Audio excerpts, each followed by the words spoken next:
Eu acho que a gente consegue fazer mais uma rodada e contemplar também mais algumas questões que apareceram aqui no chat, né? A Kátia Campos, que está aqui conosco, fez várias questões, pedindo também sugestões dos participantes para incentivar, recuperar, tornar realidade essa participação social no território, de como disseminar essas experiências de mobilização e participação, e até dizer um pouco a importância de, o Celso também levanta, de que reafirmar por que é tão fundamental o sistema participativo, né?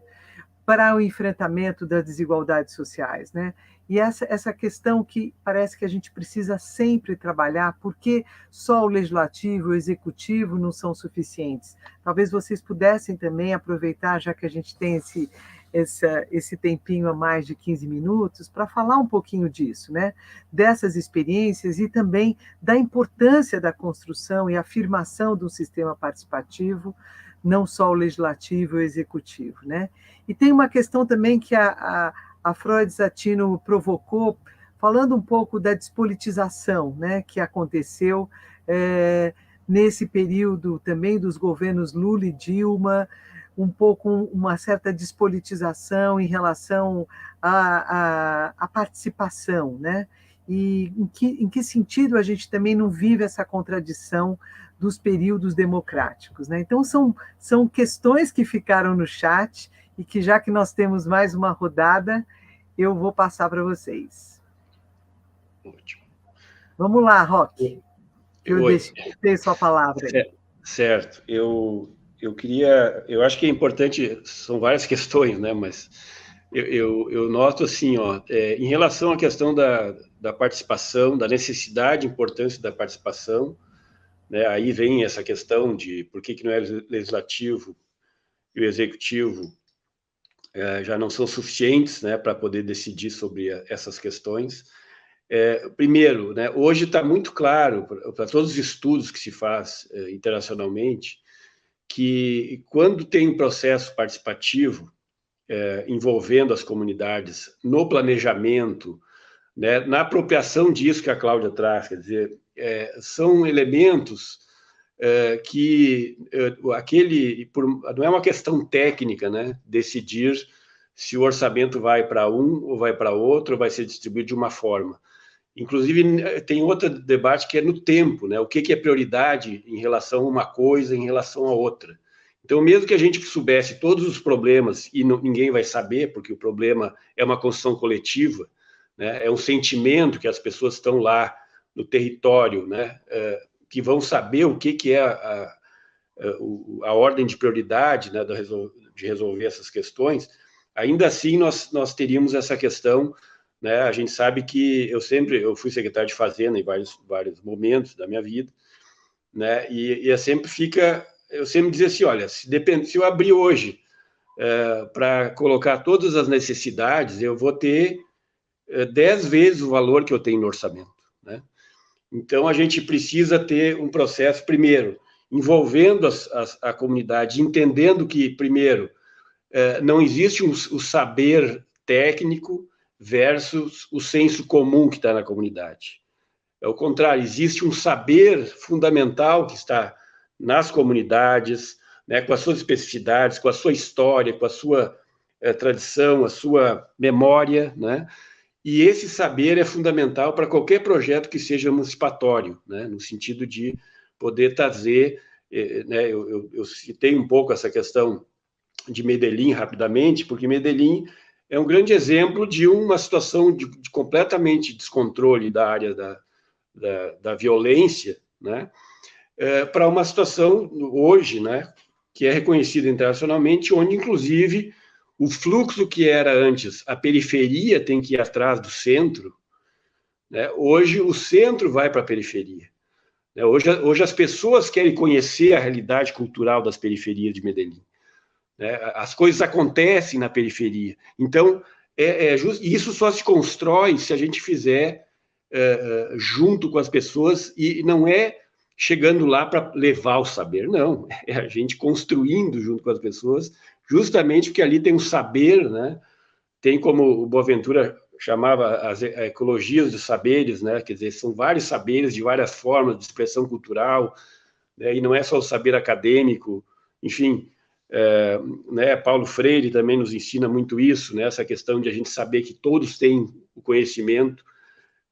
Então, quem trabalha com isso, eu há 25 anos trabalho com orçamento participativo, eu aprendi isso, né? Eu mais aprendi indo nas comunidades, né, do que eu ensinei qualquer coisa, né? E a gente também entender, né, nessa construção, as pessoas entender também os limites do Estado, né? E tudo isso faz parte de um processo de aprendizado coletivo da cidade, né? E para concluir, tem a ver com aquilo que eu falei lá no início, a gente entender que a função social da sociedade, né, que no caso hoje da legislação brasileira é dada pelo plano diretor, né, é que define os limites, né, da propriedade privada, ou seja, que vai dizer assim, que sociedade coletivamente construída e qual né, vai ser feita, e por isso que eu sempre digo assim, nós não podemos continuar com o descaso que nós temos no Brasil,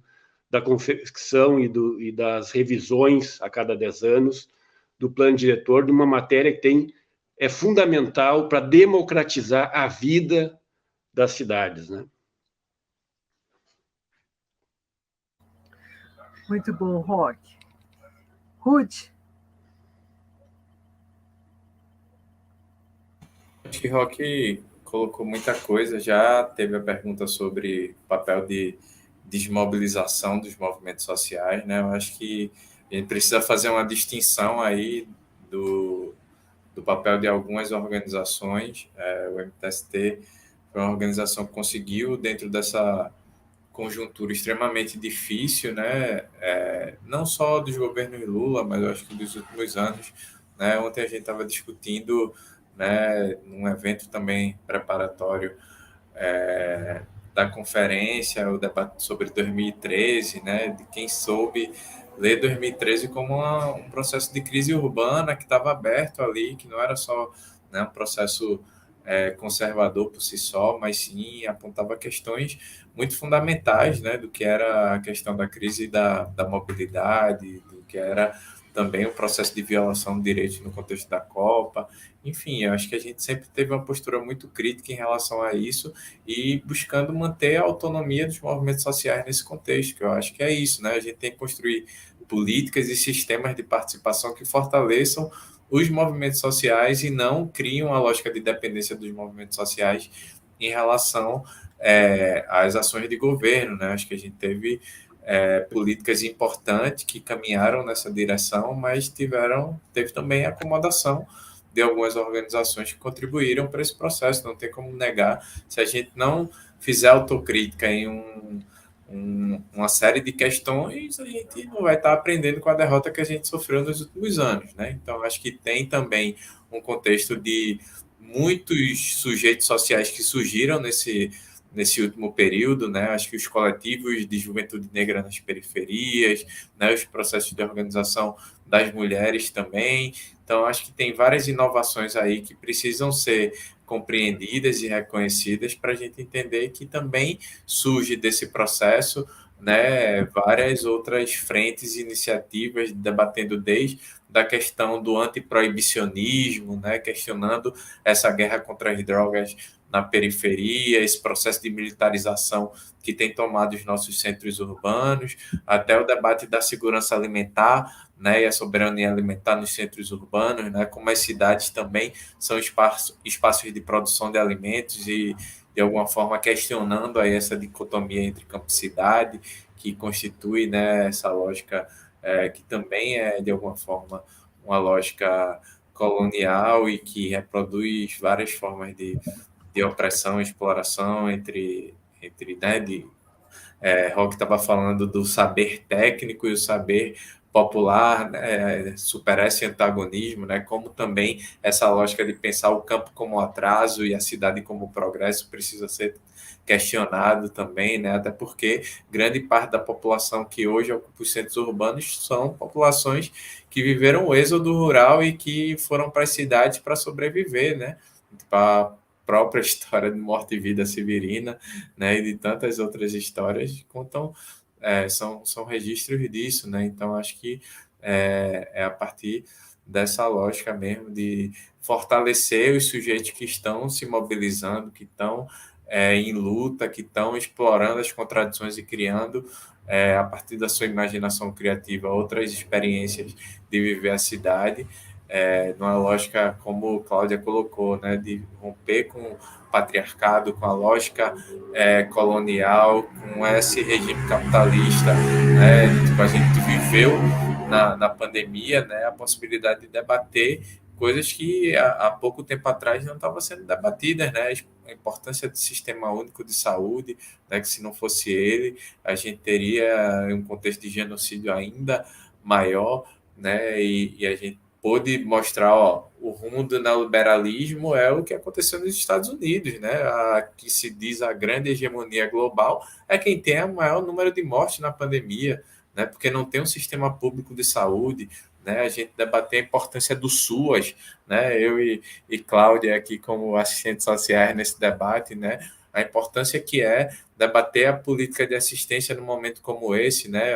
O próprio auxílio emergencial foi possível a partir de uma mudança na lei orgânica de assistência social, né? E é uma política que está extremamente enraizada nos territórios, né? Pensar como esses serviços também, os CRAs, né, os postos de saúde, os agentes comunitários de saúde, são sujeitos importantíssimos no processo de construção dessas políticas também, né, no desenho do planejamento urbano.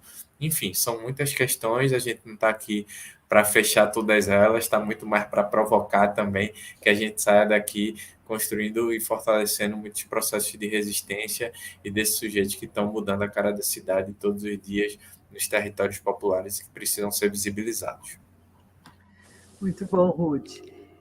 Pergunto se Jô e Cláudia querem ainda fazer alguma fala, completar, Jô?